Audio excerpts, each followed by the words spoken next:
রাকসু নির্বাচনকে ঘিরে প্রার্থীদের প্রচারণায় মুখর ক্যাম্পাস। আর চাকসু নির্বাচনের মনোনয়নপত্র বিক্রির শেষ দিন আজ। এই মুহূর্তে রাজশাহী বিশ্ববিদ্যালয়ে আছেন সাইফুর রহমান রকি এবং চট্টগ্রাম বিশ্ববিদ্যালয়ে আছেন নিগার মেহেরিন রিনি।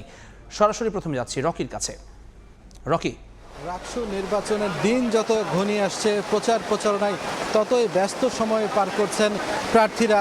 রাজশাহী বিশ্ববিদ্যালয়ে এখন ঝুম বৃষ্টি হচ্ছে। এই বৃষ্টির মধ্যেই কিন্তু যারা প্রার্থী আছেন তারা এই প্রচারণা চালাচ্ছেন।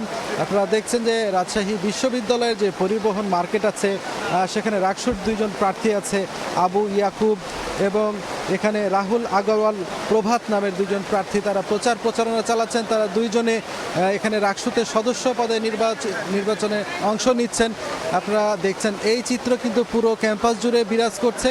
আপনাদের কিছু তথ্য জানিয়ে রাখি, এখানে রাজশাহী বিশ্ববিদ্যালয়ের যে শাখা ছাত্র দলের প্যানেল রয়েছে সেই প্যানেলের সমর্থিত যারা প্রার্থীরা তারা কিছুক্ষণ আগে প্রধান নির্বাচন কমিশনার এফ নজরুল ইসলামের সাথে দেখা করেছেন এবং তাদের একটি 6 দফা দাবির একটি স্মারকলিপি দিয়েছেন। এখানে তারা দাবি জানিয়েছেন এখানে ব্যালট বাক্স স্বচ্ছ ব্যালট বাক্স হতে হবে, পাশাপাশি এখানে যারা কালো টাকার বিস্তার করছে সেটাই বন্ধ করতে হবে, এখানে সব ধরনের যে বিরিয়ানি পার্টি বা খিচুড়ি পার্টি চলছে হলে সেগুলো বন্ধ করতে হবে, সাইবার বুলিং হচ্ছে মেয়েদের ক্ষেত্রে সেগুলো বন্ধ দাবি জানিয়েছেন এবং সুষ্ঠু অবাধ গ্রহণযোগ্য নির্বাচনের দাবি জানিয়েছেন। পাশাপাশি তারা যে দাবি আরেকটি জানিয়েছেন সেই দাবির মধ্যে ছিল যে এই যারা সংবাদকর্মী রয়েছেন তারা যেন গোপন যে বুথ কেন্দ্র রয়েছিল সেই এই গোপন কক্ষ ছাড়া সব জায়গায় যেন সংবাদকর্মীরা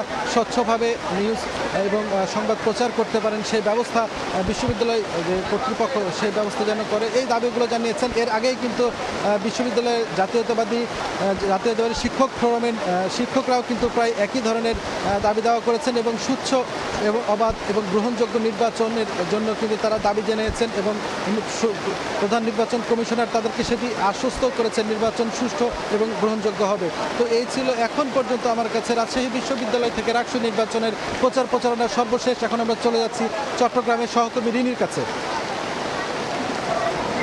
চট্টগ্রাম বিশ্ববিদ্যালয়ের কেন্দ্রীয় ছাত্র সংসদ ও হল সংসদ নির্বাচনের যে মনোনয়নপত্র, সেই মনোনয়নপত্র জমা এবং বিতরণের সময়সীমা বৃদ্ধি করা হয়েছে। আজকে বিকাল 5টা পর্যন্ত মনোনয়নপত্র সংগ্রহ করা যাবে এবং আগামীকাল বিকাল 5টা পর্যন্ত মনোনয়নপত্র জমা দিতে পারবেন মনোনয়ন প্রত্যাশীরা। নির্বাচন কমিশন থেকে বলা হয়েছে যে গতকালও আসলে বেশ কয়েকটি শিক্ষার্থীদের সংগঠন থেকে তার কাছে আবেদন করা হয়েছে এবং আজকে সকাল 11টার দিকে বিশ্ববিদ্যালয়ের যে শাখা ছাত্র দল রয়েছে তারাও একটি আবেদনপত্র দিয়েছে। তারা বলছে চট্টগ্রাম বিশ্ববিদ্যালয়ে যে সংঘর্ষের ঘটনাটি ঘটেছিল সেখানে অনেক শিক্ষার্থী এখনো আহত রয়েছে, আবার অনেকের পরীক্ষা চলছে, যার ফলে অনেক শিক্ষার্থী মনোনয়ন নিতে চাইলেও তারা আসলে মনোনয়নপত্র সংগ্রহ করতে পারেনি সময়সীমার কারণে।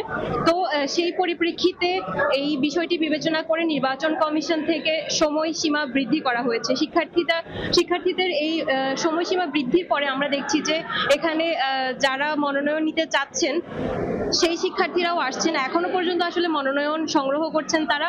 আবার মনোনয়নপত্র যে জমাদানের কার্যক্রম সেটি তো সকাল থেকে চলছে। আজকে অনেক বেশি পরিমাণে শিক্ষার্থী মনোনয়নপত্র জমা দিচ্ছেন, যেহেতু কালকে বিকেল 5টা পর্যন্ত সময় বৃদ্ধি করা হয়েছে, সেই জন্য আমরা দেখছি যে শিক্ষার্থীরা আবারও মনোনয়নপত্র সংগ্রহ করছে। এদিকে শিক্ষার্থীদেরকে আমরা দেখছি ডোপ টেস্ট করাতে তারা বিশ্ববিদ্যালয়ের যে মেডিকেল সেন্টার রয়েছে সেই মেডিকেল সেন্টারটিতে তারা ডোপ টেস্ট দিচ্ছে এবং ডোপ টেস্ট দেওয়ার জন্য তাদেরকে প্রতিজনকে 350 টাকা করে আসলে ফি দিতে হচ্ছে এবং এই ডোপ টেস্টের ফলাফলের উপরে পরবর্তীতে সিদ্ধান্ত নেওয়া হবে যে কারা আসলে মনোনয়নপত্র তাদের মনোনয়নপত্র গ্রহণ করা হবে এবং আগামী 21 সেপ্টেম্বর প্রাথমিক যে প্রার্থী তালিকা সেটি প্রকাশিত হবে।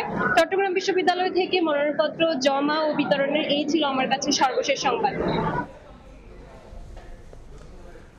আমরা সরাসরি যুক্ত ছিলাম চট্টগ্রাম এবং রাজশাহীতে, জানছিলাম ছাত্র সংসদ নির্বাচনের খবর।